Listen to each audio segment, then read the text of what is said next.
Ya, kembali lagi bersama saya dengan Green Wombat. Di sini agak sedikit beda waktu recordingnya karena biasanya gue recording malam ya, malam atau sorean gitu. Ini gue sengaja nunggu pagi karena gue pengen ngasih lihat apa aja yang kira-kira ini kelanjutan dari vlog 19. Kira-kira apa yang gue lakuin sampai bisa dapet 0 sampai 100 itu sekitar 10-11 detik gitu ya. Sebenarnya kemarin gue juga agak kaget ya waktu gue coba tes akselerasi itu ternyata cuma 10 detik gitu ya, 10, sekian detik gitu loh. Terus gue pikirnya standar dengan power cuma sekitar 12 horsepower tuh nggak mungkin bisa dapat segitu gitu ya. Dengan catatan jalannya memang agak bukan landai ya, rata gitu. Jadi itu bukan tanjakan ya. Kalau di tanjakan gue yakin waktunya bakal melorot gitu, dan kalau di agak landai ke bawah itu gue yakin bakal lebih cepat gitu. Dan sebelum banyak yang protes, ini gue ada sedikit ini gimana ya. Nah ini ya, nama gue kelihatan ya, nama asli gue. Nah ini kelihatan ya, nih negatif bro gitu. Jadi jangan khawatir, gue habis recording kemarin. Gue langsung beberes, ganti baju semua dari atas sampai bawah. Jadi baju-baju itu numpuknya semua di sana gitu ya, semuanya di situ. Itu udah langsung gue ganti gitu loh. Jadi gue langsung ganti celana, ganti baju segala macem gitu loh. Walaupun gue nggak berinteraksi sama orang lain gitu ya, gue tahu buat itu nggak ini banget gitu ya. Gue nggak nongkrong, gue nggak apa, gue langsung pulang. Oke, jadi untuk mempersingkat waktu ini udah buat intro aja, gue makan 2 menit. Jadi kemarin gue ngejelasin kalau Old Jupiter MX itu secara performa itu memang kurang begitu wah gitu ya. Dan sebenarnya gue nggak tahu ini kesalahan dari mana gitu ya, karena produknya sendiri, kalau kedengeran suara truk jangan dihiraukan. Jadi karena memang produknya sendiri udah sekitar 10 tahunan gitu ya, 10 sampai 15 tahun mungkin ya, segituan lah ya gitu, karena terakhir produksi 2010 gitu. Jadi gue nggak tahu ya, gue nggak ingat gue udah menjelaskan apa belum, cuma saya ingat gue sih udah. Jadi kelebihannya OJMX ini adalah spare partnya banyak untuk upgrade gitu ya. Jadi dia kan cc-nya 135 cc, pistonnya itu kurang 54, terus bisa pakai 57 punyanya Fiction gitu loh. Jadi banyak banget spare part pengganti gitu, bahkan dengan rasio gearbox pun itu bisa masuk punyanya R15 gitu loh. Jadi R15 itu kan 6 speed gitu. Jadi banyak juga yang rubah injeksi. Gua seingat gue di Malaysia udah ada yang bikin jadi turbocharge gitu. Jadi ini motor gue standar ya, pure standar. Ini 135 cc ya, standar, benar-benar standar gitu ya. Ini belum gue ganti nih, kemarin gue pengen ganti cuman belum ada barangnya. Sama body ini juga belum. Jadi standar ya. Untuk odometer ini udah muter sekali, cuman odometernya mati. Oh gue pikir 40, ternyata 30.000. Mati di 30.000, berarti totalnya minimal udah 130.000, tapi odometer ini tuh mati sebelum gue pindah ke Bandung. Jadi sekitar 2015 gitu. Jadi matinya 2015 dan terakhir motor ini nyala sekitar 2018 gitu. Jadi ini motor udah 1,5 tahun mati, dan ada jeda sekitar 2 tahun setengah lah motor ini hidup tanpa odometernya jalan gitu. Jadi ini motor standar semua ya. Bisa mungkin kebetulan gue bawa handphone buat flash gitu ya.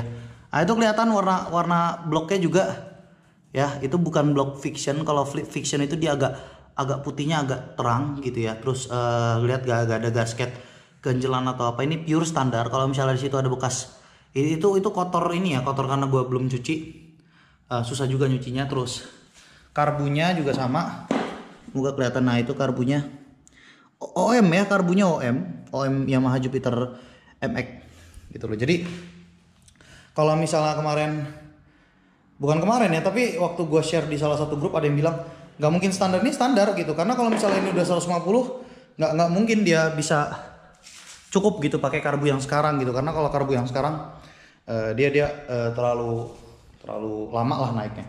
Ini juga lama sih gitu, cuman Oh ya, satu lagi mungkin ya, CDI. Gue lupa buat nunjukin CDI-nya. Ini standar juga ya CDI-nya.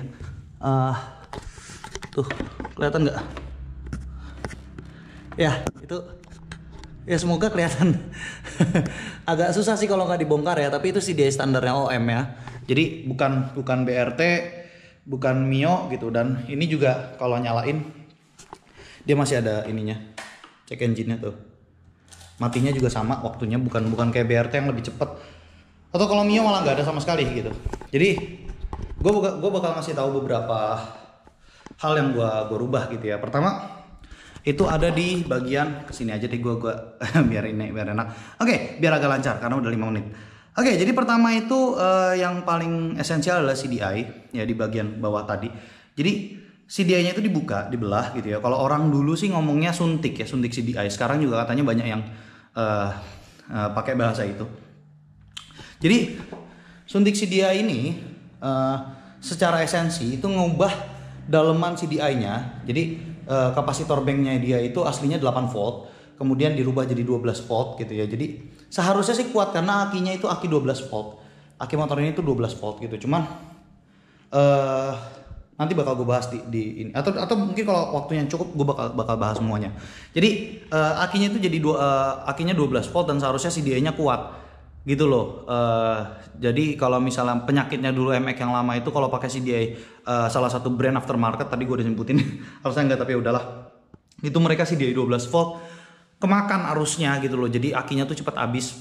Itu bukan karena produsen CDI-nya yang jelek, bukan karena gue nggak tahu ya ini bohong apa enggak, tapi setelah dibuka dalemannya itu 8 volt gitu loh. Makanya limiter motor ini tuh sangat rendah gitu ya kalau diukur pakai dyno itu cuma 10.000 RPM gitu loh. Jadi kalau dikembalikan, di real kan itu 12 volt, kalau di dyno itu bisa tembus cukup tinggi ya, 12 ribuan gitu loh, 11.000 sih sebenarnya, 11.000 RPM gitu ya, sekitar 11 ribuan gitu. Jadi pertama dari CDI itu kalau orang bilang buat ngelebihin limit apa gimana ya, tapi bahasa gue tuh namanya limit tuh tetap ada, cuman memang dia di angka yang lebih tinggi gitu. Jadi disuntik bahasanya itu kayak CDI-nya itu ada kapasitor bank, resistor dan segala macam dalaman CDI. Itu yang ngerjain gue sama teman gue yang nyolder, teman gue bukan gue gitu loh. Jadi gue nggak begitu ahli sama elektronikal gitu loh. Tapi jelas ya kalau untuk bagian blok kanannya ini nggak gue ganti juga sih, ini belum. Bagian kanan itu harus dilihat lagi, bukan kanan, ini spoolnya di ya pokoknya ya itulah gitu, bagian kelistrikan spoolnya di kiri bukan kanan. Bagian spoolnya itu juga harus dirubah dulu gitu ya. Terserah sih mau langsung 3 fase atau 2 fase, terserah gitu. Intinya dia kuat untuk supply 12 volt gitu loh. Kemudian regulatornya itu diganti pakai punya Mio. Ini gue nggak pakai regulator OJMX, gue pakai regulatornya punya Mio. Itu pun KW karena waktu itu gue susah nyari OM ya.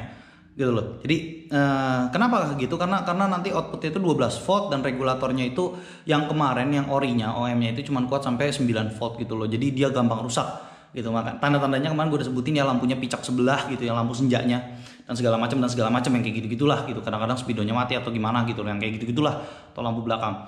Oke, jadi pertama CDI yang gue rubah, CDI-nya itu cuman disuntik aja, terus kemudian spoolnya itu dirubah juga. Balik lagi ya, itu bantuan temen gue nggak bisa ngelilit spool. Gue bukan mekanik bro. Terus kemudian pulsernya juga digeser gitu ya, jadi lebih advance gitu, dengan tujuan kita bisa dapat RPM yang lebih tinggi gitu loh. Jadi percuma kalau CDI lu limitnya tinggi tapi peak powernya masih di kurva yang sama gitu, karena nanti pas di RPM yang terlalu tinggi kurvanya sama, ya dia cuman bakal pistonnya itu ada kemungkinan untuk bukan pistonnya, conrodnya itu ada kemungkinan untuk bengkok gitu atau bahkan patah gitu kalau ketinggian gitu loh. Jadi sebenarnya pistonnya ini cukup kuat buat ngeraung sampai 11.000 12.000 RPM, memang lebih dari 21 meter per second, tapi cukup kuat sebenarnya, asal jangan sering-sering aja gitu. Dan dari komponen cylinder headnya juga sebenarnya cukup kuat gitu loh. Jadi gue cuma ngegeser lebih advance sedikit gitu, dimana dapat perhitungan seharusnya 8 derajat TMA itu di 11.000 RPM. Makanya kemarin nafasnya panjang banget gitu loh, dan karena CDI-nya kuat juga ya udah terus aja jors gitu kan, terus sampai limit gitu loh. Cuman limitnya jadi 13.000 RPM. Cuman gue nggak pasang tachometer gitu loh. Makanya kemarin di video nanti ada videonya apa di awal, gua nanti lihat sendirilah di editnya. Kayaknya gue bakal ngasih sekarang aja, oke? Nah ini videonya.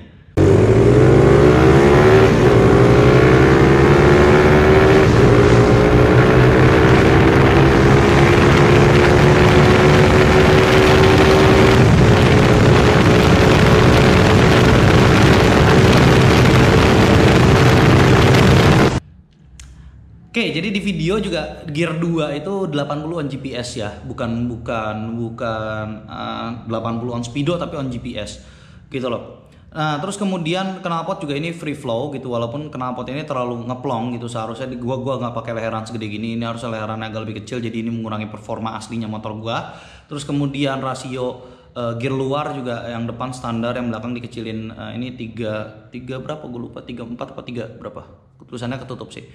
Oke, standarnya tuh 36 apa 39 gitu, segituan lah, 36 kalau nggak salah. Jadi gue cuma ngerubah gear sedikit, dan sebenarnya gigi 4 pun kalau gue betot pun dia masih ngangkat gitu loh. Top speednya bisa 120-an gitu loh on GPS ya, bukan on speedo gitu. Jadi nah terakhir kalau misalnya lu mau ninggiin limit gitu ya, jadi limit RPM-nya digeser jauh banget gitu dari standarnya cuma 10 ribuan. Itu ada resikonya bro. Jadi resikonya apa gitu? Resikonya itu motor lu getar mesinnya gitu loh. Motornya bergetar mesin, dan itu karena memang balancer orinya, balancer OM-nya ini itu beratnya 1,6 kg. Bayangin, balancernya tuh ada dua, yang satunya 0,8, yang satunya 0,8. Jadi dua-duanya itu 1,6 kg. Dan itu akhirnya gue bikin baru, dan balik lagi yang bikin bukan gue gitu ya, ada teman gue gitu ya, gue percaya sama dia, dan memang pas diukur beratnya adalah 0,3 gitu. Jadi crankshaft gue itu cukup ringan dan akhirnya kuat sampai RPM atas. Tapi drawbacknya adalah kalau motor gue di RPM bawah itu nggak segalak dulu gitu loh. Jadi kalau misalnya dulu itu gue ngegas ya udah dari RPM bawah bet gitu. Cuman kalau sekarang agak malu-maluin gitu loh, torsinya karena turun jauh gitu loh dari standarnya dia. Tapi untuk menggapai RPM atasnya lebih gampang, plus dia lebih stabil pistonnya karena back torque-nya juga lebih kecil gitu loh. Terus lebih rawan untuk pecah, lebih safety, lebih daripada OM ya gitu. Karena kalau yang OM gitu kan dibetot-betot berarti dia ada back torque, dan kita ngelawan back torque itu kan. Jadi misalnya RPM-nya 3 ribuan terus sudah kita betot gitu kan, kita nambahin power di mesin, dan itu pasti ada back torque-nya gitu kan, dari balancer gitu kan. Balancer 1,6 kg cukup besar, dan akhirnya conrodnya itu jadi ketahan, sama pistonnya juga ketahan, ringnya ketahan gitu. Jadi itu jadi bergetar gitu kan, ada getaran di mesin. Nah kalau misalnya lu pakai 3 itu jadi lebih ringan. Jadi itu yang gue pakai di motor gue, dan drawbacknya itu tadi ya, kalau tanjakan atau di RPM bawah atau kalau gue lagi boncengan itu kerasa banget, powernya drop banget gitu loh. Gue juga nggak nyangka kalau ternyata bisa sampai 10-11 detik karena rasionya masih standar gitu loh. Tapi gue cukup senang gitu ya kemarin dapat 10-11 detik. Sebenarnya kemarin 2 kali percobaan. Yang percobaan pertama itu 12 detik, yang kedua itu ya 10-11 detik. Kalau yang pertama itu karena memang mesinnya belum terlalu panas gitu ya. Udah panas tapi belum optimum, terus memang jalannya licin banget. Dan gue pakai ban yang memang udah kadaluarsa, ini harusnya motor cuma dipakai deket-deket doang gitu loh. Oke, jadi motor gue belum di-porting, sama sekali belum di-porting, cuma di setel klep. Gue lupa berapa setelannya, cuma cukup kendor, makanya kemarin cukup kedengaran suaranya. Itu bukan suara cam ya, kalau suara cam itu bakal lebih berisik lagi. Kebetulan kemarin gue recording pakai 2 audionya, pakai dari action cam gue sama dari handphone gue gitu loh. Jadi suaranya memang keras banget gitu, padahal itu sebenarnya suara aslinya nggak sekeras itu. Engkolnya juga masih gampang banget engkol motor gue gitu, karena memang pistonnya standar ukuran 54 mm itu OM gitu, dan gue nggak pakai yang high dome gitu, yang memang standarnya OJMX gitu loh. Jadi memang cuman itu aja yang gue rubah, dan hasilnya seperti itu gitu loh. Jadi peak power gue di 11.000. Terus kemarin sempat di dyno juga sih waktu gue masih di Bandung, tapi gue nggak bakal sebutin berapa dynonya.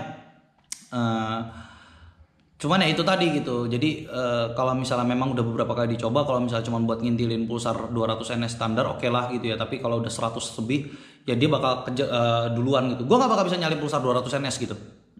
Tapi bedanya gak begitu jauh gitu. Atau Satria FI gitu ya. Ya buat ngejar, kalau buat nempelin doang gitu bisa, tapi kalau buat nyalip ya gak akan bisa gitu.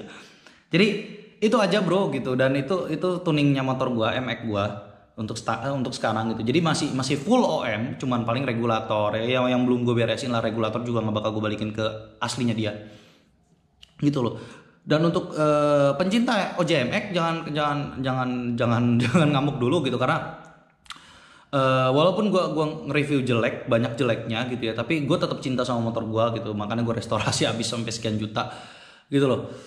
Gue tetap cinta sama motor ini, dan memang kemarin kalau misalnya memang gue belum ngeluarin, belum ngomong, gue minta maaf ya. Jadi salah satu keuntungannya OJMX ini adalah part substitusinya banyak banget, dan lu nggak usah khawatir mau sekitar 10 tahun dari sekarang pun gue yakin masih ada part substitusinya, karena memang R15 VVA yang mesinnya hampir identik itu masih pakai basicnya masih sama dengan LC135 atau OJMX ini. Oke, paling itu aja dari gua, dan terima kasih juga udah nonton ini, dan gua sangat berterima kasih gitu loh. Dan untuk video selanjutnya ini ada dua kemungkinan, antara gua review Kawasaki ER6N atau gua bakal ngebahas tuning apa aja yang bisa dilakuin di motor OJMX gitu loh. Jadi kalau ada lulu pada yang memang mau nyaranin gitu ya, gua bakal nge-review tuning di OJMX, atau gua bakal nge-review penggunaan ER6N gitu ya selama beberapa tahun gitu ya. Silakan komen, atau di Facebook gua juga boleh, atau yang ada nomor gua bisa japri gua. Gue bakal terbuka banget, gue bakal seneng banget kalau ada feedback dari kalian.